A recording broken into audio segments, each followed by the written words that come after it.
Hey everybody, it's Jason Blaha here, and once again it is time for my client Michelle's vlog, and let's get right over into this. Alright, Michelle really likes doing max effort more often, so what I'm doing for her is we're still running conjugate, but we're doing it as 4 max effort days every week. She usually feels her best here, she recovers here, so we're good.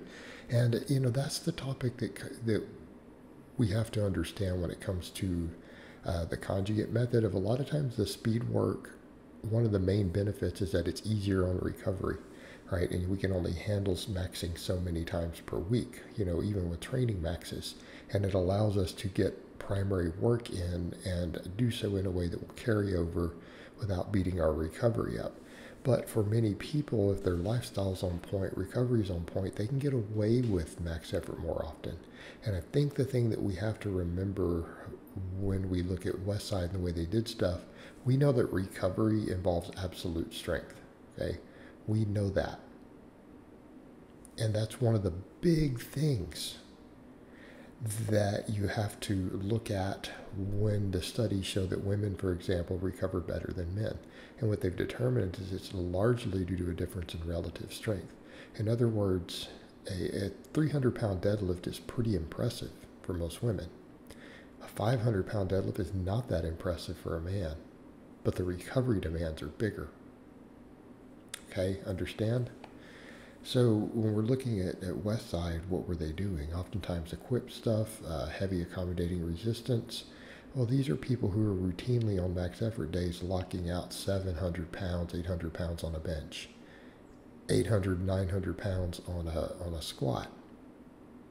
Dude, they're doing 700-pound good mornings regularly. Okay? All right, this is a problem. It's a problem. They couldn't do more than 2 max effort sessions per week. They couldn't recover. When we're dealing with a lot of raw lifters with really good lifestyles, it can be a little bit different, and that's something I've noticed. I handle it well, she handles it well. A few people don't. Some people don't. And because your lifestyle has to be pretty on point. Your recovery, your conditioning all has to be on point for this.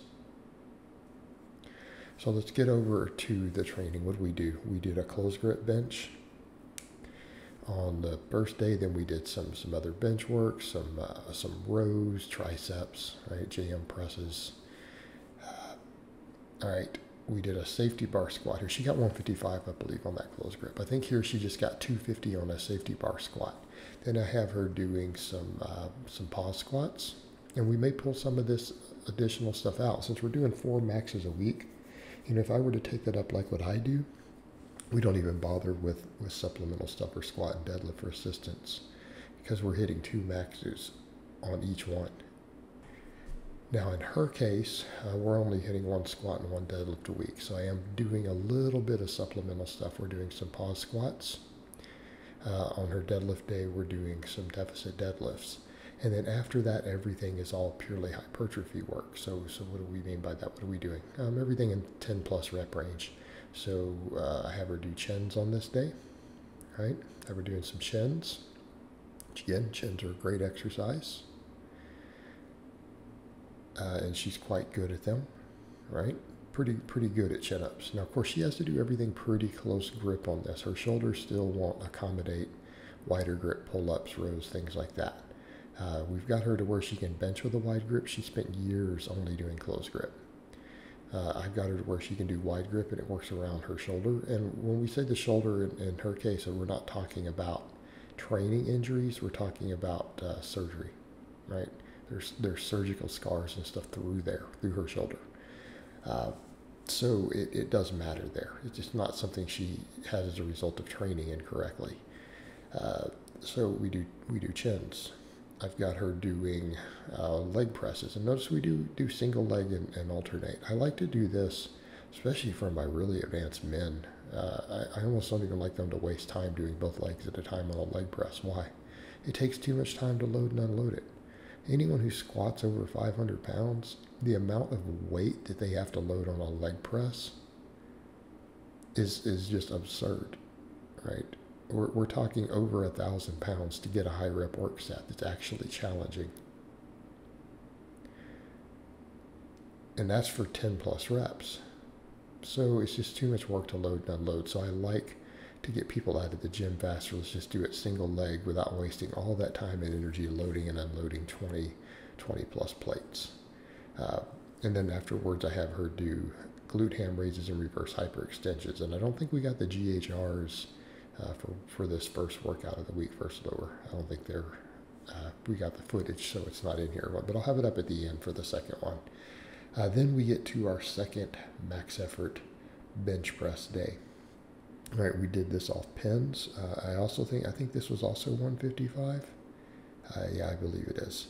So she also did 155, and we did this off pins to a dead stop. So you come to the pins, come to a dead stop, and then press. And I'm still wanting her to work on that setup a little bit more. She still has that habit of unracking sometimes before her feet are settled in. So we've got her to fix that at competition, but she does rush her setup. And it's one of the things I want her to continue to work on because, again, people will note it who watch these. All right. Afterwards, we do normal competition style pause benching, right? But we do rep work on it. Again, building her chest, because at this point, for her bench, her triceps are so strong. Look at what she does for JM presses and things. Look how much weight she uses. There's a ridiculous amount of weight. I know a few starting out men who can't do the weight that she does on those. So accordingly, we know her triceps are strong. Plus her close grip is real close to her wider grip. So in her case, we really need that chest. We really need the chest development. But plus years and years of close grip benching, it's left her pecs lagging a little bit behind the other bench press muscles. It doesn't mean they're weak. I mean, she's benching over 160 pounds with a pause. So they're not weak by any means, just we mean weak in a relative sense. All right, so then of course we do rows. We do JM presses. All right, we do some JM presses, and then we're usually calling it a day there. Again, sometimes there's a little bit of other supplemental stuff in, but she doesn't need a lot of extra supplemental here right now. We're focusing on what's just going to bring her big lifts up. Remember, we did a lot of shoulder training and stuff recently, so she did lots and lots of delt work. And we may add some of that back in. We may add some of that back in soon, but I want to really hammer her chest while keeping her triceps strong and continuing to develop her back. All right, final workout of the week. We did a deadlift against 38 pounds of chains. So she did 300 pounds of bar weight. So there's 300 pounds on the bar, then the chains are 38. Now, obviously, some of that chain is still on the floor at the bottom. So that's a little over 300 off the floor. So then, but our lockout is 338 pounds. You assume about maybe 305 off the floor. So it's not bad at all. But we know that she can deadlift 325, right? We know that that's what she's capable of doing. Then afterwards, we do some 5-rep sets on a deficit deadlift. Then, of course, I have her finish up with all the normal stuff. So afterwards, we do chin-ups. We do glute ham raises. We do reverse hyperextensions. And then she does her toe to bars. I don't think we've got any toe to bars on camera recently. I don't think we've gotten those recently, have we? But she's pretty proficient at those. Every now and then we get a clip sent for the vlogs for us to put up. But here she's going to finish up the chins, and you'll see the glute ham raises, and that'll be the end of this vlog. So I hope it has been informative, and I will talk to you guys next time.